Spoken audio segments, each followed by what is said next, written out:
It may seem like a silly question. Why can't you buy gold and silver at spot price? But spot price isn't so simple. And we're going to talk about that and the general market for gold and silver and how it's changed over the past couple of years. Let's explore!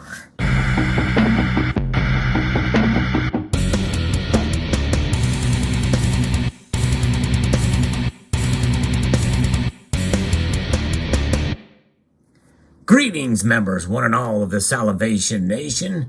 If you enjoy educational videos like this, I hope you will consider subscribing to the channel and pressing that thumbs up button below. We are here to help provide as much information, and there's some opinion as well, but there's a lot of nuance in stacking precious metals. It's not so cut and dry in some aspects. I'm going to be referencing an article from CoinWeek that talks about this very subject.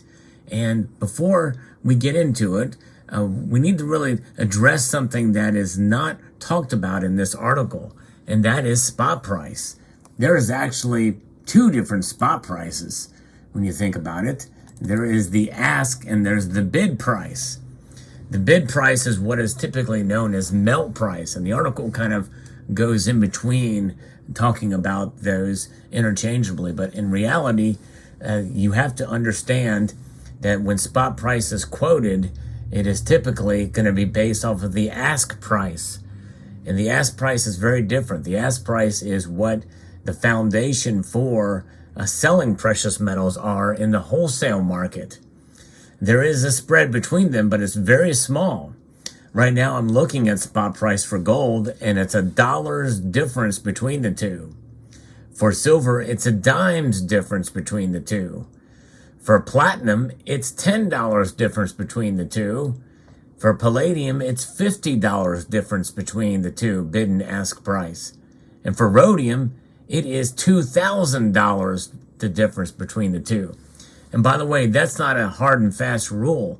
Those spreads can differ greatly depending on the volatility of the market. In fact, rhodium is such a volatile metal, and palladium, that's why those spreads are wider.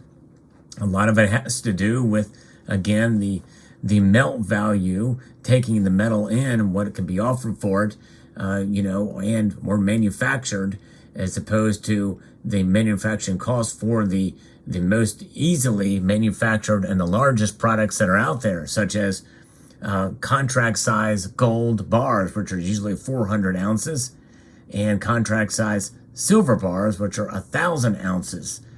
It takes much less overhead to produce those than it would for the products that you see before you here. So let's talk a little bit about this. As the article mentions, it would be nice to buy them at spot price, even if it's just ask price, which is again higher slightly. Think about the pile of metals in your vault growing even higher. All that price of what the metals is really worth. Eliminate the middleman. No numismatic premiums or no premiums at all. And all the while the gold and silver keeps appreciating in value day after day. Unfortunately, anybody who says they know how to buy at spot price, at least on a consistent basis, is not telling the truth. So why do you need to pay dollars over spot to acquire a precious metals bar, round, or coin? It's not like you're collecting these pieces for the rarity or artistic merits. You buy it, store it, sell it, and make your money and move on. In fact, what you see here is an example of the most liquid precious metals in the world, the American Silver Eagle and the American Gold Eagle. Although obviously in different countries, your sovereign bullion coins are much more liquid and much more recognized, but still, these are world recognized pieces, so that's why they're here as an example. And we know that everybody wants a deal on no matter what product it is. So for some stackers, buying gold and silver at spot price isn't necessarily about saving $1 or $2 on an American Eagle. Many are prospectors at heart, hunters in spirit. They want the prize of attaining a chunk of precious metal at spot value without paying the extra premium. It's less a matter of greed and more about a mindset, a particular type of outside of the box outlook on life. There may well be a correlation between the philosophy and the fact that a significant number of stackers also identify themselves as preppers and survivalists. So the bottom line is the price of gold or silver products includes overhead cost, manufacturing cost, and labor cost, not just the melt value of the metal. And I referenced that when I talked about the difference between bid and ask in the wholesale market. But why pay more for silver and gold than what the bullion ticker says it's worth? Really, it comes down to the cost of doing business, and most of us understand that. Coin dealers and bullion brokers are financially unable to buy your bullion at spot price and sell it at spot price too. That would be an unsustainable business model. And it's obvious that businesses need to make a profit, and what's more, they need to pay the overhead, including rent and mortgage, electrics, gas, marketing, payroll, insurance, and of course, earn some profit too. Because you're not going to be in a business unless you can make money.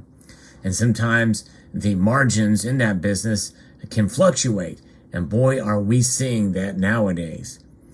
You may have heard the saying, there's no Santa Claus in numismatics, but of course it's a phrase that means you're not just going to buy a bunch of free deals in the arena of buying and selling coins. Everyone wants to earn their share. That's why stackers do what they do. However, this is not to say you can't find an occasional deal when buying bullion. You've heard it talked about many in this community. We share deals that are out there, and they are still out there even in this market. So you have some bullion dealers offer silver starter packages that contain 10 to 20 ounces of silver at the price of spot, although those are very, very few and far between. Other dealers will sell a current year American Silver Eagle at spot or at a much lower price than fair market value, but usually there's a catch. There are usually one-time offers for new customers only. They're offers that many in the business world call loss leaders. The strategy behind this is to build a client base by selling silver coins or other bullion products at prices below their retail market rate. Then once the customer is established, they charge the regular price. And a lot of it is to get your personal information so that you can be on an email list and the like. You got to create an account. The sales practice isn't unique to bullion. You probably see it every day. Remember the Columbia House ads in the 1980s and 90s that sold 12 cassette tapes or CDs for a penny? Or the CD-ROMs you may have gotten in the mail years back offering 50 hours of free internet from American Online. The first month free rental apartment or storage unit. And of course you see radio advertisements where you get a service for your first month free for a service or a good. The first month free rental program apartment, and we see, or when you can get specials with get a free fries and a drink and a combo meal or what have you. There's all types of loss leader specials, but you can't keep getting those free fries and drinks forever. At some point, you're going to have to pay for them. And that's the case of paying spot silver prices through an advertisement. There's no Santa Claus in bullion either. If you sign up for one of those introductory deals where you get silver coins at spot, watch out.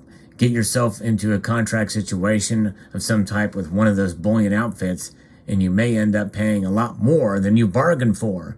So read the fine print. Make sure the contingencies are there. Usually a deal is too good to be true. It usually is. And by the way, it very well could be a scam. Don't ever discount that possibility. Make sure that the outfit is legitimate that you're dealing with. So many of these companies can afford to do these specials only because they charge much more than fair market for their products. So nothing is free, not even the silver and gold coins you see here. Bear in mind that legitimate bullion dealers tend to operate on very thin profit margins. Now, some would argue that to the core, and I can understand that too, because with high volume comes more profits. You know, if you sell a silver coin at $1 above spot, and you're selling millions of them, let's say you sell 1 million of them, and you earn 50 cents profit on that. That's $500,000. That's much more than somebody than that same bullion dealer or another bullion dealer that may charge $2 above spot, and they only sell a quarter of the amount. They earn less profit. You know, so there's that type of thing too. You have to take into account. And given where the premiums are these days and there's less product to sell at a given point in time, this is why the premiums are rising. That's how economics works. If there's less of a product or good service and you're getting a third of the allotment that you usually get this point in time, you may charge 67% more just to break even. And that's the kind of the nature of what we're seeing now with a lot of these products out there. If there's less of a certain product, they're going to raise prices in order to meet their bottom line, and also to react to the market. So there is that. So bear in mind that what we're seeing is that there's very little wiggle room to offer enticing discounts. Now, in this day and age, considering that a lot of silver products, people are just trying to get as much as they can, any type they can, for as lowest premium above spot. So we're seeing a fluctuation of markets and how prices have increased even on those products. In fact, it's not very common that you find any kind of deal for under $2 an ounce above spot, when that used to be kind of what you paid for Silver Eagles not too many years ago. So really, what is a fair price for silver and gold, for that matter? The answer to these questions really depend on what you're buying. Silver bars typically, not always, especially in this market today, carry the lowest premium, followed by silver rounds. Typically, the larger the bar, the lower the premium, by the way. Silver coins, like what you see here, typically have the highest premiums. In fact, what you're looking at here is the highest premium bullion silver coin and gold coin really on the market today for just pure bullion. These are expensive. Oh yeah, crazy. So quantity, again, always counts. Sometimes you'll see tiered pricing on these products. Bulk usually means something north of 10 ounces or units.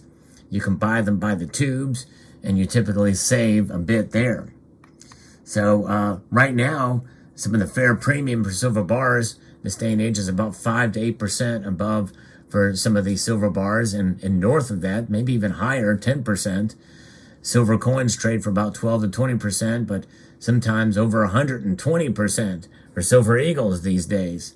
It just really fluctuates, and what the new normal is could be what the new normal will be.